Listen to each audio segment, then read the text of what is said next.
If you had to pinpoint the start of the 1960s, that is, the counterculture revolution, two events are almost universally agreed on as the era's formative earthquakes. One was the assassination of John F. Kennedy. The other, the real spark to the tinderbox, was the first appearance of the Beatles on Ed Sullivan, which happened only 11 weeks later, and which all but answered the assassination by saying, "Here is joy. Here is hope. Here's a new way to be."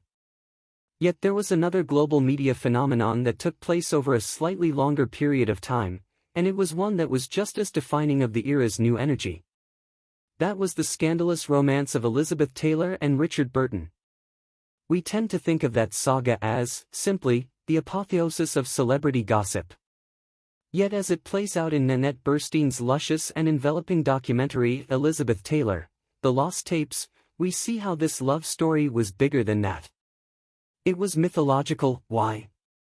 For decades, there had been adulterous movie star romances. Taylor and Burton were the first to see their private lives played out in the new international mass media. The idea of paparazzi literally came into being around them. They were chased for miles, and photographers would pose as priests or plumbers to stake them out. But it wasn't merely the unprecedented exposure. The Lizandik story happened as the new age of divorce was coming into being, and this saga had one foot in each epic. Taylor had been a movie star since the early 40s, with an otherworldly beauty comparable to that of Vivian Leigh or Marilyn Monroe. She was from that larger-than-life place. That's partly why, for Cleopatra, she had become the first actor in history to be paid $1 million for a movie role. The fact that she abandoned her husband, Eddie Fisher, to be with Burton, her Cleopatra co-star, was treated as the height of sin. It was denounced by the Vatican. Yet what also played out in a bold new public way was the passion that fueled it. Taylor, as the documentary reveals, actually had a rather conservative side, which is one reason she was married 8 times. She didn't hop from boyfriend to boyfriend. Instead, she would get serious and get hitched. What made the Lizandik saga the herald of a new age is that it became a projection of Taylor following her bliss, leaving her marriage because it felt good. That's what the 1960s would be all about, and for that period of infamy, at least, she became an iconic diva of the pleasure principle. There is now a whole genre of celebrity documentary built around the playing of old analog tape recordings, originally done as interviews. The Capote tapes was made that way.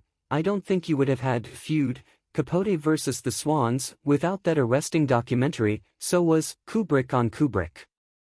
Elizabeth Taylor, The Lost Tapes, is based on interviews Taylor did with the journalist Richard Merriman, starting in 1964, for a book he was researching. On these tapes, Taylor's voice is singular in its expressiveness. She is insolent, mournful, sexy, outraged, dripping with debauched delight, and always casually candid. Her words invest even the most familiar events with a revealing intimacy. Those words cued me to see how expressive her beauty is. The film is filled with astonishing clips of the private and public Elizabeth Taylor, and while she always looked like her, the incomparable eyes, on the set of National Velvet, she was told to remove her mascara, but of course she wasn't wearing any. The mouth that looked like that of a Greek statue in repose, the smiles so elastic and modern yet gorgeously etched, that she always looked different, with an astonishing array of moods. Born in London to American parents, she never lost that aristocratic inflection of speech. It's what gave her anger its whiplash elegance.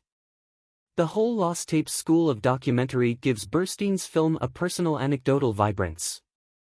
We hear Taylor recall the confessional conversations she would have with James Dean late at night during the shooting of Giant. She was close with many of the closeted gay superstars of the era: Dean, Montgomery Clift, Rock Hudson, her former youth co-star Roddy McDowall, and she says that the comfort she felt with them had a lot to do with escaping the predator zone of Hollywood. She talks about her abusive first husband, the hotel heir Nicky Hilton, kicking her in the stomach so that she'd have a miscarriage. She also calls the movies the studio forced her to make in the 50s shit you could choke on.